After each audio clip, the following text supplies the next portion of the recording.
আসসালামু আলাইকুম।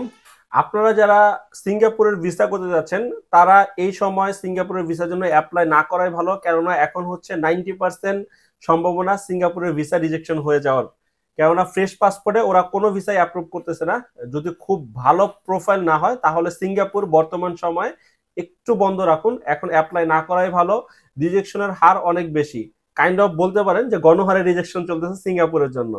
তো যাদের হচ্ছে প্রোফাইল ভালো, আগে 4-5টা দেশ ভিজিট করা আছে এবং যারা ফ্যামিলি সহ ফ্রেশ পাসপোর্টে যেতে যাচ্ছেন অথবা ভিজিট আছে, তারা অ্যাপ্লাই করতে পারেন। এছাড়া বাংলাদেশ থেকে এখন অ্যাপ্লাই না করাই ভালো। এখন রেশিও ভালো না। তো এই ভিডিওটা হচ্ছে কোনো প্রমোশনাল ভিডিও না, এটা হচ্ছে সাবধানতার ভিডিও। তো অবশ্যই আপনারা অন্য সব এজেন্সির প্রচারণায় পড়ে সিঙ্গাপুর এখন অ্যাপ্লাই করবেন না। একটু ধৈর্য ধরুন, স্বাভাবিক হলে আমাদের ভিডিও আসবে অথবা আপনারাই দেখতে পারবেন রেশিও ভালো আছে। এখন যেহেতু রেশিও ভালো না, তো এখন আপাতত সিঙ্গাপুরের ভিসাটা করা থেকে বিরত থাকুন। আসসালামু আলাইকুম।